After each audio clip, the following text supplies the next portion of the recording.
अस्सलाम वालेकुम, welcome to learning lights by क्राउमेर। आज लेक्चर 66 स्टार्ट करते हैं चैप्टर 4 से मेजर ऑफ डिस्पर्शन। आज के लेक्चर में डिस्कस करेंगे कि कैसे हम कंबाइन वेरिएंस और कंबाइन स्टैंडर्ड डेविएशन कैलकुलेट करते हैं। और आपकी एक्सरसाइज में इससे रेलेवेंट दो क्वेश्चन दिए गए हैं, question number 4.9 and question number 4.10। Paper point of view से ये दोनों क्वेश्चन काफ़ी इंपॉर्टेंट हैं। से इस तरह का क्वेश्चन पूछा जा सकता है पेपर में। स्टैटिस्टिक्स में आमतौर पर ये होता है कि डेटा आपको ये नहीं दिया जाता, लेकिन पैटर्न सेम यही होता है और कैलकुलेशन भी आपके पास यही आ रही होती है। हमके साथ लेक्चर नंबर 65 में डिस्कस किया था कि कंबाइन वेरिएंस और कंबाइन स्टैंडर्ड डेविएशन की इस प्रॉपर्टी को मैं आपके साथ डिस्कस करूंगी लेक्चर नंबर 66 में। तो क्वेश्चन की सोल्यूशन से पहले इस प्रॉपर्टी को अगेन देख लेते हैं। लेक्चर नंबर 65 में मैंने ये प्रॉपर्टी डिस्कस की थी। If set of data consisting N1, N2, N3, Nk values having corresponding mean y bar 1, y bar 2, y bar 3 up to so on y bar k and variance is s1 square, s2 square, s3 square up to so on sk square. The variance of combined set of data is given below. ये variance का formula है जिसे मैंने इन दो questions में use करना है।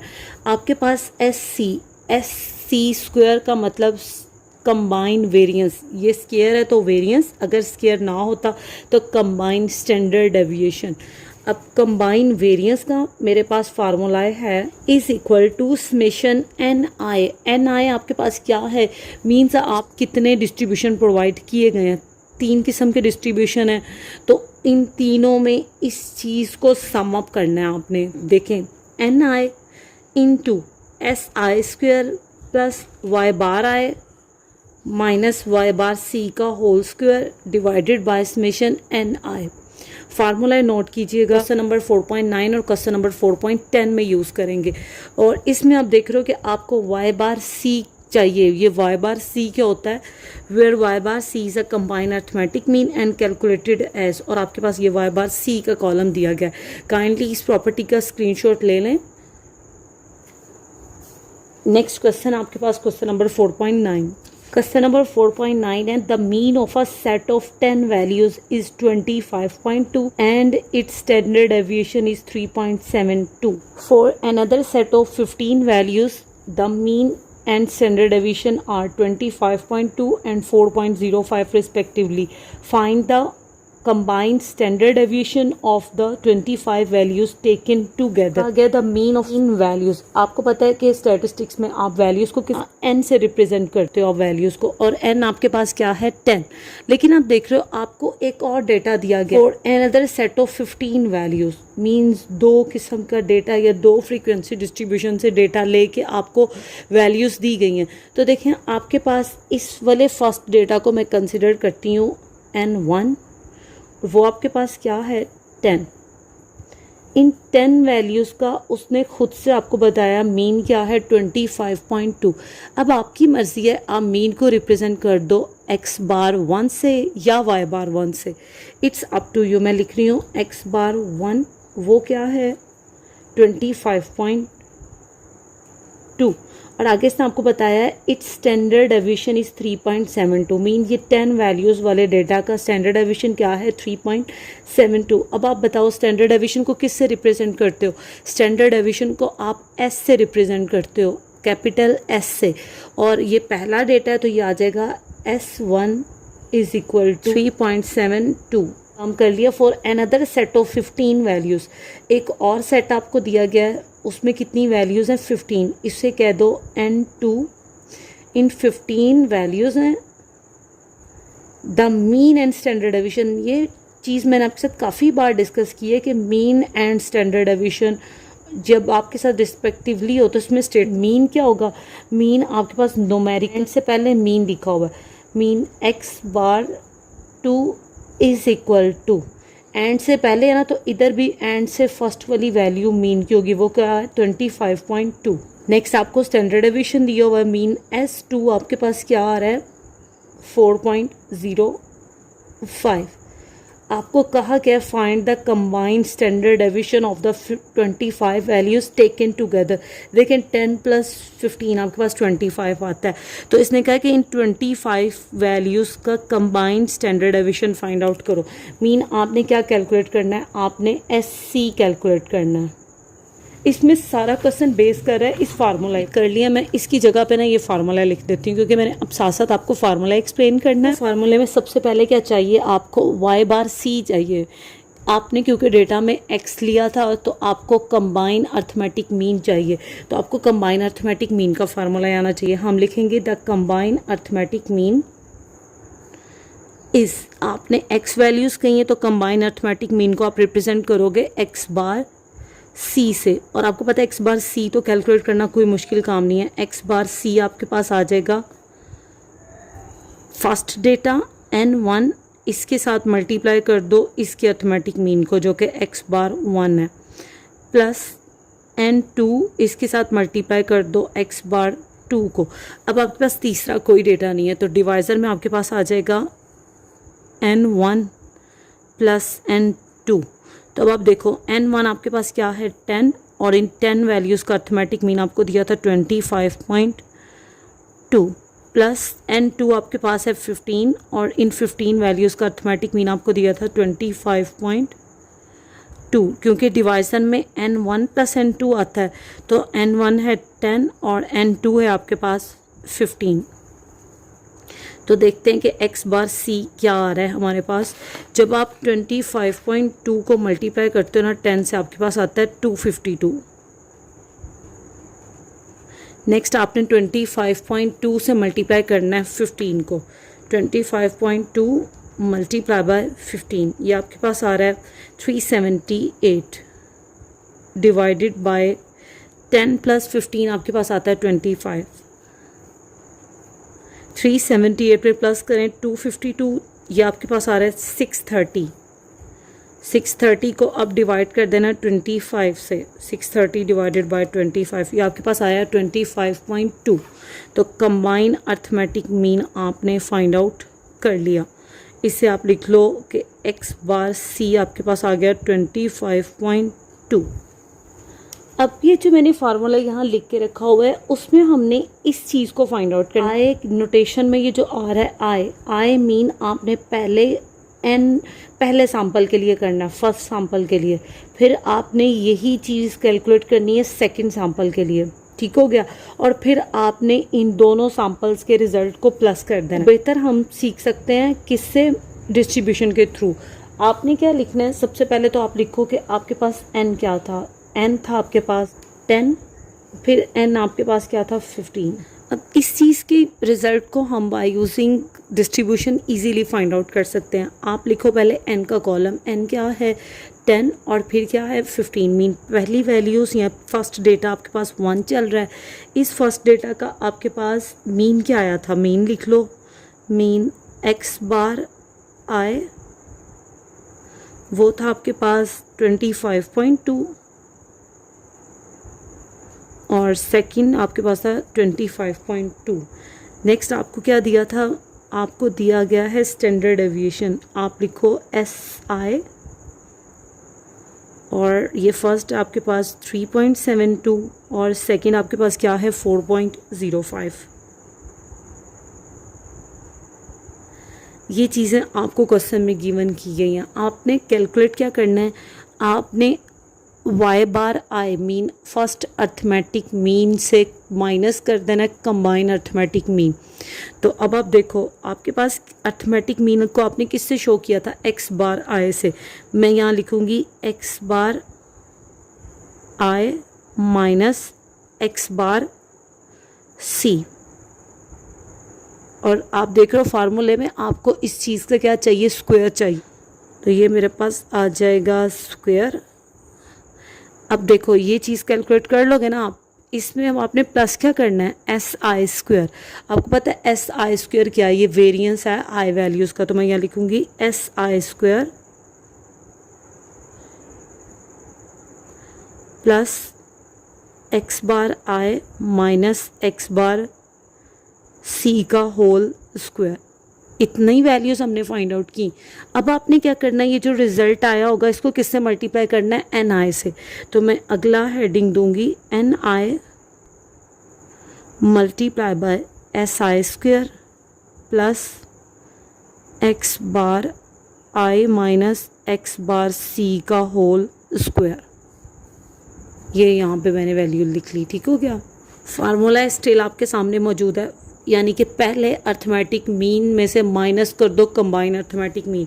तो फर्स्ट अर्थमेटिक मीन आपके पास क्या है 25.2। आप क्या करोगे 25.2 में से माइनस कर दोगे 25.2, आपके पास कंबाइन अर्थमेटिक मीन भी यही आया था। तो 25.2 ये आपके पास क्या आ रहा है 0 आ रहा है, और 0 का स्क्वायर भी 0 होता है, इट्स मीन ये आपके पास आ जाएगा 0। अर्थमेटिक मीन आपके पास है 25.2, इसमें से भी जब 25.2 माइनस करोगे तो क्या आएगा 0। 0 का स्क्वायर क्या होगा 0। अब आपने ये चीज़ कैलकुलेट कर ली, इसमें क्या करना है प्लस करना है SI स्क्वायर यानी कि वेरिएंस। ये फर्स्ट के लिए, ये सेकंड के लिए, तो फर्स्ट में फर्स्ट का वेरिएंस प्लस करना है, सेकंड में सेकंड का वेरिएंस प्लस करना है।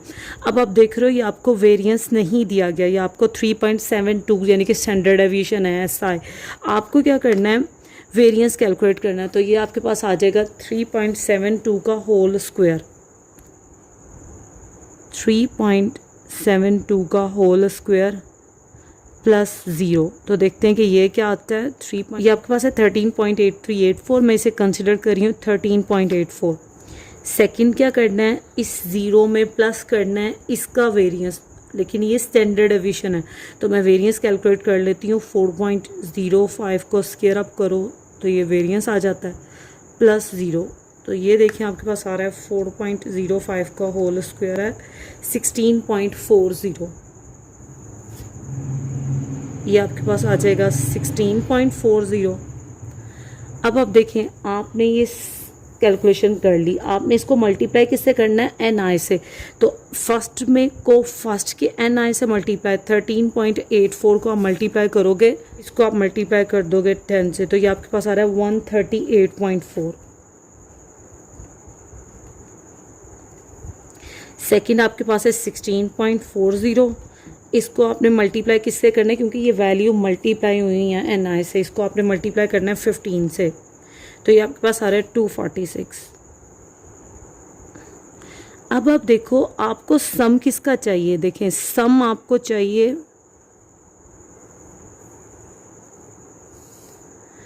Summation NI into SI square plus Y bar I minus Y bar C का होल स्क्वायर। क्या ये कॉलम नहीं है रिक्वायरमेंट, आपको जस्ट इन टू वैल्यूज़ का सम चाहिए। तो देखिए 138.4 प्लस 246, ये आपके पास आ रहा है 384.4, 384.4। तो देखें आपने अपने फार्मूले में न्यूमिनेटर फाइंड आउट कर लिया, डिवाइज़र में आपको समेशन NI चाहिए, मीन नंबर ऑफ वैल्यूज़ जितनी हैं उनका सम। तो इसके फार्मूले में सब्स्टिट्यूट करते हैं कि द कंबाइन, क्वेश्चन में आपको स्टैंडर्ड डेविएशन फाइंड आउट करने को कहा है, तो मैं कहूँगी the combined standard deviation is SC combined standard deviation है तो स्क्वायर रूट आ जाएगा जस्ट फार्मूले पे, summation NI multiply by SI square plus, क्योंकि मैंने फार्मूले में x लेट किया था इस टाइम मैं x ही लिखूँगी, x bar I minus x bar C का whole square divided by summation NI। तो ये आपके पास ये कॉलम बन रहा है, इसे लिखोगे आप 384.4 डिवाइडेड बाय समेशन NI का मतलब 10 प्लस 15 जितनी भी n वैल्यूज़ हैं उनका टोटल, तो ये बन रहा है 384.4 डिवाइडेड बाय 25। तो जब मैं 384.4 को डिवाइड करती हूँ 25 से आपके पास आ रहा है 15.38, और जब आप इस पे स्क्वायर रूट अप्लाई करते हो तो कंबाइन स्टैंडर्ड डेविएशन आ रहा है 3.92।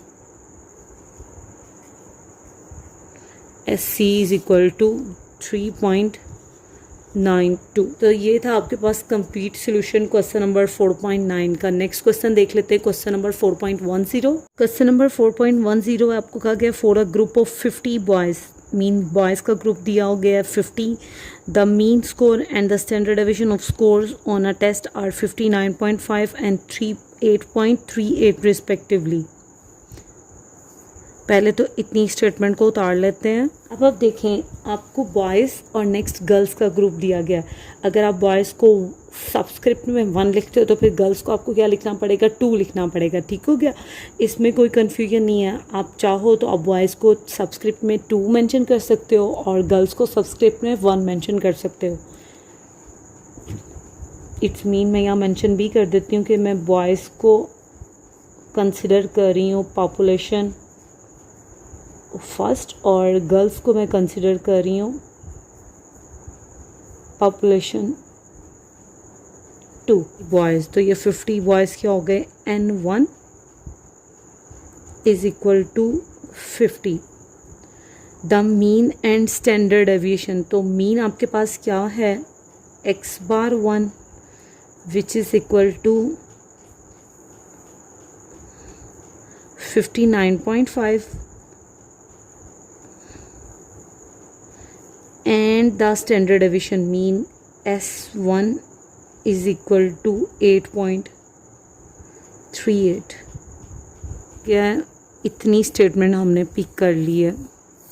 नेक्स्ट कहा क्या था, for a group of 40 girls, girls का कितना ग्रुप है, 40 गर्ल्स हैं, तो N2 आपके पास आ गया 40। The mean and standard deviation are, अब फिर आपको पहले मीन दिया गया है, मीन आ जाएगा x⁻2 which is equal to 54.0 and the standard deviation is 8.23। Mean S2 आपके पास आ गया 8.23। आपको कहा गया है find the mean and standard deviation for the combined group of 90 children. अगर ये 90 चिल्ड्रन नहीं भी मेंशन किया होता तो हमें कंबाइंड से ही पता चल जाना चाहिए कि N1 और N2 का प्लस आएगा। मीन 50 + 40 आपके पास 90 होगा। 90 वैल्यूज़ का कंबाइन आपको क्या चाहिए, मीन और कंबाइन स्टैंडर्ड डेविएशन चाहिए। अब देखें कंबाइंड स्टैंडर्ड डेविएशन निकालने के लिए मुझे last month combined arithmetic mean चाहिए। तो अगर ये भी स्टेटमेंट ना ये मेंशन करता तो ऑटोमेटिकली मुझे कंबाइंड अर्थमेटिक मीन तो फाइंड आउट करना पड़ना था। तो जब भी याद रखिएगा कंबाइंड स्टैंडर्ड डेविएशन का क्वेश्चन आ जाए, आप कंबाइंड मीन को कैलकुलेट किए बगैर नेक्स्ट क्वेश्चन कर ही नहीं सकते। तो सबसे पहले तो हम क्या कैलकुलेट करते हैं, इन 2 वैल्यूज़ का कंबाइंड अर्थमेटिक मीन कैलकुलेट करते हैं। यहाँ हाईलाइट करते हैं द कंबाइंड AM इज़, अगर आपने x वैल्यूज़ कही थी तो फिर ये आ जाएगा x⁻c। कंबाइंड अर्थमेटिक मीन का फार्मूला है, स्टिल कांस्टेंट आएगा, आप लिखोगे x⁻c is equal to N1 x⁻1 plus N2 x⁻2। क्योंकि मुझे सिर्फ 2 पॉपुलेशंस दी गई थी, अगर थर्ड वन होती तो फिर मैं लिखती प्लस N3 x⁻3। नहीं है तो सिर्फ इतना ही, divided by N1 plus N2। अब इसमें वैल्यूज़ प्लग करो, N1 आपके पास क्या है 50 और इन 50 वैल्यूज़ का अर्थमेटिक मीन है 59.5 प्लस N2 आपके पास है 40 और इन 40 वैल्यूज़ का अर्थमेटिक मीन आपके पास 54.0। नेक्स्ट डिवाइज़र में आपके पास आ जाएगा N1 जो कि है 50 और N2 आपके पास क्या है 40। तो इसकी कैलकुलेशन करते हैं, x⁻c देखते हैं क्या आएगा। पहले 50 को मल्टीप्लाई करते हैं 59.5 से, आपके पास आ रहा है 2975। नेक्स्ट आपने 40 से मल्टीप्लाई करना है 54.0 को, तो 54.0 मल्टीप्लाई बाय 40 आपके पास आ रहा है 2160 और 50 + 40 आपके पास आ जाएगा 90। जब आप 2160 में प्लस करोगे ना 2975 तो ये आपके पास आ रहा है 5135 डिवाइडेड बाय 90। तो कंबाइन अर्थमेटिक मीन फाइनली आपके पास आ रहा है 57.05। नेक्स्ट वैल्यू, क्योंकि फिर 5 है, 5 और 5 से वैल्यू नेक्स्ट हो तो हमने सीखा था प्रीवियस वैल्यू में हम 1 ऐड करेंगे। तो x⁻c आपके पास बन रहा है 57.06। मीन तो कैलकुलेट कर लिया होगा, ये ना भी मेंशन होता तो कंबाइंड स्टैंडर्ड डेविएशन तो कैलकुलेट करने के लिए मुझे कंबाइंड मीन की लास्ट में ज़रूरत पड़नी थी। अब कंबाइंड स्टैंडर्ड डेविएशन मैं आपके साथ फाइंड आउट कर रही हूँ, लेकिन इस टाइम मैं जैसे क्वेश्चन नंबर 4.9 में मैंने डिस्ट्रीब्यूशन बनाया था, अब मैं विदाउट डिस्ट्रीब्यूशन आपके साथ डिस्कस करती हूँ कि कैसे कैलकुलेट करेंगे। फिर जो पैटर्न आपको इजी लगे आप उसके अकॉर्डिंग सेट कर देना और मुझे कमेंट सेक्शन में बताइएगा कि आपको विद डिस्ट्रीब्यूशन इजी लगा है या विदाउट डिस्ट्रीब्यूशन इजी लगा है। मीन कैलकुलेट करने के बाद डायरेक्टली हम यहाँ पे लिखेंगे कि फार्मूलाए है the combine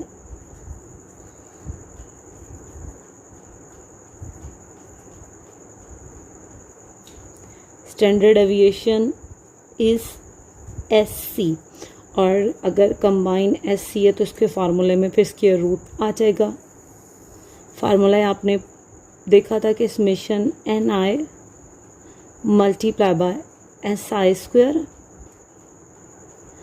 plus x bar I minus x bar C whole square, ये इसकी ब्रैकेट थी और ये वाली ब्रैकेट यहाँ पे क्लोज हुई डिवाइडेड बाय समेशन NI।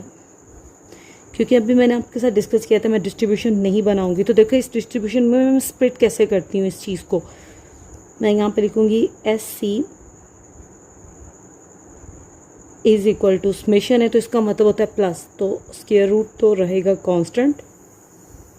अब हम क्या करते हैं, जहाँ जहाँ पे I नज़र आता है ना वहाँ पे पहले पॉपुलेशन 1 के लिए काम करते हैं। देखिए पहले I ये नज़र आया तो ये समेशन को छोड़ दें, वो तो प्लस होता है।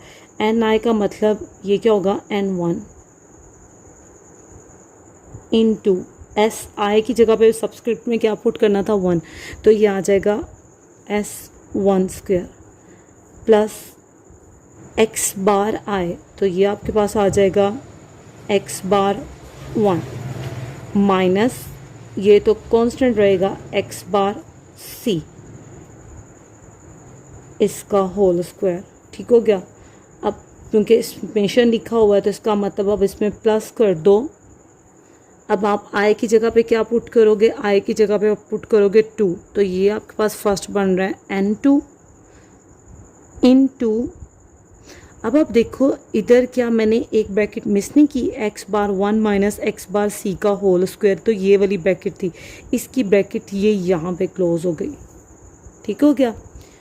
N2 नेक्स्ट आपके पास SI की जगह पे क्या पुट करोगे, S2 का स्क्वायर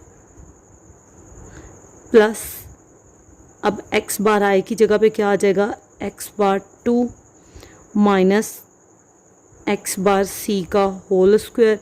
ये वाली ब्रैकेट क्लोज हुई है और ये ब्रैकेट यहाँ पे क्लोज हो गई।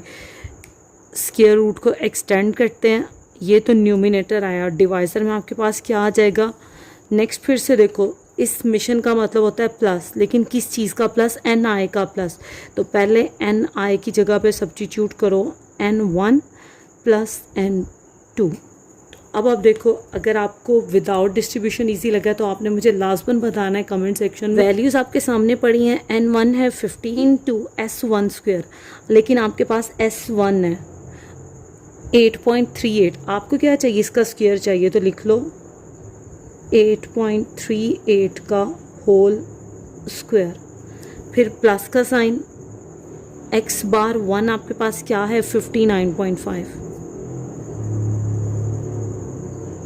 इसमें से आपने माइनस क्या करना है x बार C जो कि आप कैलकुलेट कर चुके हो 57.06, और इस पर आपने स्क्वायर रूट अप्लाई कर देना है और ये वाली ब्रैकेट यहाँ पे क्लोज हो गई। ये इतना काम सिर्फ पॉपुलेशन फर्स्ट के लिए था। प्लस अब आप देखो N2 आपके पास क्या है 40, इसको मल्टीप्लाई करना शुरू करो S2 स्क्वायर से, लेकिन आपके पास S2 स्टैंडर्ड डेविएशन है, लेकिन फार्मूले में क्या लिखा होता है, ये वेरिएंस लिखा होता है, तो स्टैंडर्ड डेविएशन का स्क्वायर करो तो वेरिएंस आ जाता है 8.23 का होल स्क्वायर। अब प्लस नेक्स्ट आपको क्या चाहिए, x बार 2 चाहिए, देखें स्पेस नहीं है ना तो मैं इससे थोड़ा सा यूँ इस तरफ कर रही हूँ। x बार 2 आपके पास क्या है 54.0, इसमें से आपने माइनस क्या करना है, कंबाइन अर्थमेटिक मीन, जो कि अगेन आपके पास क्या है 57.06, इसको स्क्वायर अप करना है और ये ब्रैकेट ये वाली क्लोज हो गई, divided by N1 plus N2, N1 है आपके पास 50 और N2 आपके पास क्या है 40 रहेगा। सबसे पहले तो 8.38 का स्क्वायर करो, 8.38 का स्क्वायर आपके पास 70.22,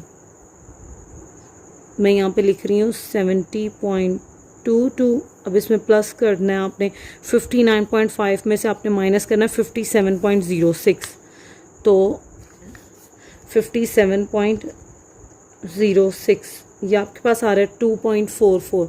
अब क्या चाहिए आपको, इस 2.44 का स्क्वायर चाहिए, इसमें स्क्वायर कर दो तो ये आपके पास आया 5.95।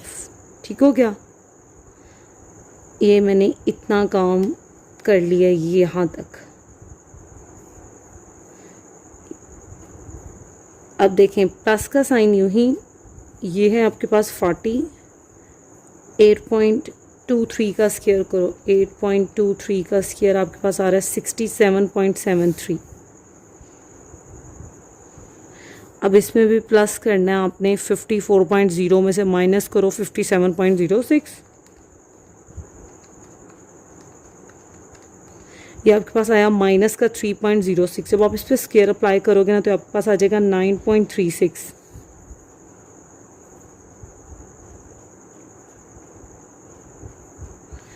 ये न्यूमिनेटर आप सॉल्व होगा, डिवाइडेड बाय 90।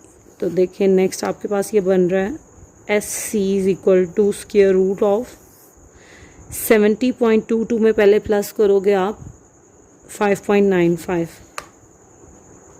70.22 प्लस 5.95, ये आपके पास आया 76.17। अब 76.17 को किससे मल्टीप्लाई कर दो, 50 से, तो ये आपके पास आ रहा है 3808.5, 3808.5 प्लस देखें अब 40 को इस पूरी ब्रैकेट से मल्टीप्लाई करना है, तो इसका मतलब पहले तो इस ब्रैकेट को सॉल्व करेंगे। तो सॉल्व कैसे होगी, 67.73 प्लस 9.36, ये आपके पास आ रहा है 77.09। अब मल्टीप्लाई कर दो इसको 40 से, तो ये आपके पास आया 3083.6 डिवाइडेड बाय 90 कर दो 3808.5, तो ये आपके पास आ रहा है 6892.1, 6892.1 डिवाइडेड बाय 90। इस स्टेप में आप डिवाइड कर दो इसको 90 से, तो देखें ये आपके पास आ रहा है S C is equal to 76.57 अब आप देखो अगर इसने वेरिएंस कहा होता ना तो एक तो ये स्क्वायर रूट नहीं चलना था और इधर स्क्वायर आ रहा होना था, ये वेरिएंस अभी तक। लेकिन जब मैं वेरिएंस का स्क्वायर रूट ले लूँगी तो ये स्टैंडर्ड डेविएशन बन जाएगा और वो आपके पास आ रहा है 8.75। ये था आपके पास क्वेश्चन नंबर 4.10। दोनों क्वेश्चन काफ़ी इंपॉर्टेंट है, इसमें बहुत ज़्यादा हम कैलकुलेटर का यूज़ कर रहे हैं, माइनर सी मिस्टेक हमारे पास सारा क्वेश्चन ख़राब कर सकती है, तो आपने काफ़ी एहतियात से कैलकुलेशन करनी है। इसके साथ आज का हमारा लेक्चर फिनिश होता है। लास्ट पर सबसे रिक्वेस्ट है प्लीज़ चैनल को लाइक और सब्सक्राइब करें, अपने दोस्तों के साथ शेयर करें, अपना ख्याल रखिएगा। अल्लाह हाफिज़।